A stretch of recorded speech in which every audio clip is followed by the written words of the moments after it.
د روزي اوله فائدہ دادا چې ردی په وجه په انسان کې تقوا پیدا کیږي. په قران کریم کې هم د روزي پرز کېدو مقصد دا هم بیان شوی دی. الله رب العزت فرمای یا ایها الذین آمنوا کتب علیکم الصیام کما کتب علی الذین من قبلکم لعلکم تتقون. اے مومنانو پتاسو باندې روزي پرز کړی شوی دی لکه څرنګه چې په هغه خلقو باندې پرز کړی شوی کوم چې تاسو نه وړاندې تیر شوی. د دې لپاره چې تاسو پرهیزګار او متقیان شئ په زړه کې مو د الله جل جلاله نه یره پیدا شي. د دې آیت نه معلومه شولا چې د روزي په اهمو مقاصد یو مقصد دا هم دی چې د دې په وجه په انسان کې تقوا د الله جل جلاله نه یره پیدا کیږي او د ګناهونو نه بچ کیږي. دویمه فائدہ دا ده چې د دې په وجه د مسلمان مخکینی ګناهونه معاف کیږي. دا مضمون پر ډیرو احادیثو کې ذکر شوی. د بخاری شریف او مسلم شریف حدیث ده. رسول الله صلی الله علیه وسلم مبارک فرمای من صام رمضان ایمانا واحتسابا غفر له ما تقدم من ذنبه. څوک چې د رمضان مبارک روزي د ایمان سره او د ثواب په نیت باندې خالص د الله جل جلاله د رضا د پاره اونسي نو په د سره د دې ټول ګناهونه الله جل جلاله معاف کوي. ابن ماجه شریف کی حدیث دے. رسول اللہ صلی اللہ علیہ وسلم مبارک فرمائی ان اللہ تبارک و تعالی فرض صیام رمضان علیکم وسننت لکم قیامه. بیشک اللہ جل جلالہ پتاسو باندې د رمضان روزي فرض کړی دي او ما در باندې د قیام یعنی تراویح سنت مقرر کړی.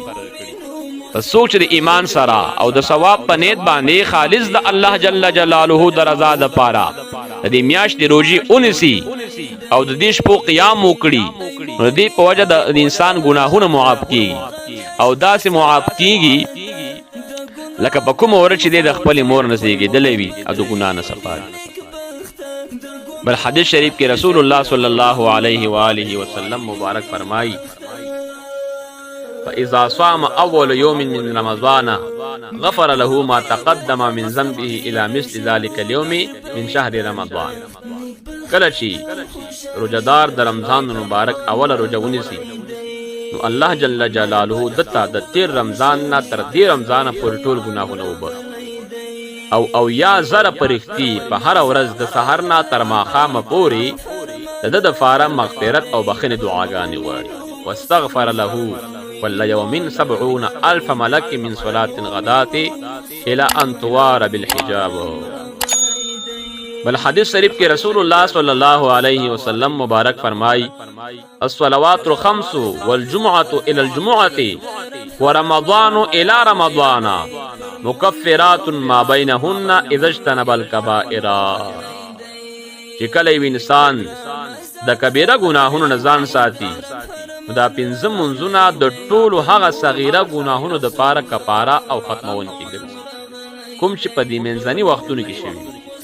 همدارنګي د یوې جمعې نه تر بل جمعې پورې او د یو رمضان نه تر بل رمضان پورې دا هم د صغیره ګناهونو د پاره کفاره ګرځي کوم چې د دې منځ کې شوي.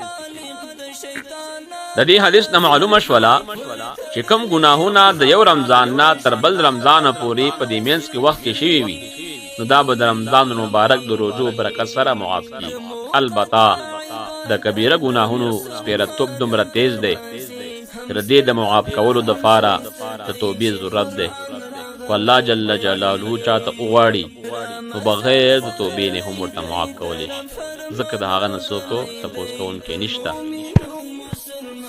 بل حدیث شریف کی رسول اللہ صلی اللہ علیہ وسلم مبارک فرمائی وشهر اوله رحمت واوسطه مغفرت واخره عتق من النار. دا داسې میاشت ده چې د ابتدایي حصہ د مسلمانانو د پاره رحمت ده منځنۍ حصہ مغفرت ده او آخري حصہ د جهنم نه آزاد. الله جل جلاله دې مونږ او تاسو ته اعمال صالحه او توفیق را په نصیب کړي او الله جل جلاله دې مونږ او تاسو ته رمضان مبارک د دې بختورې او د رحمتونو ډکې میاشتو برکت سره رب کریم خپله رضا، خپله لقا، خپل محبت راته نصیب کړه. بل حدیث شریف کی رسول اللہ صلی اللہ علیہ وسلم مبارک فرمائی من صام یوما فی سبیل اللہ بعد اللہ وجہہ عن النار 70 خریفنا. سوک چې د الله جل جلالو پلار کی یعنی جهاد یا خالص د الله تعالی د رضا د پاره یو ورځ روزه ونیسي نو الله جل جلاله بد او یا کال مسافت په اندازه د مخ د جهنم لګړي. سبحان الله. ګورا الله جل جلاله د فار روزنی ول خالص د ربی کریم د رضا د فار روزنی ول دغه عمل د الله جل جلاله د رضا د فار کسو کوم کې ربی کریم ورته ګناوه. والحديث شريف رسول الله مبارك فرمائی من صام يوما في سبيل الله جعل الله بينه وبين النار خندقا كما بين السماء والارض. سوچ د الله تعالی په لار کې روزونی کی والله بار د او جهنم په منځ کې د ځمکې او اسمان په فاصله د مقدار خندق مضبوط حجاب او معنی. الله جل جلاله دې موږ او تاسو ته دې اعمال صالحه او توفیق را نصیب. رسول اللہ صلی اللہ علیہ وسلم مبارک بل حدیث کی فرمائی الجنة 8 ابواب فيها باب يسمى الريان لا يدخله الا الصائمون.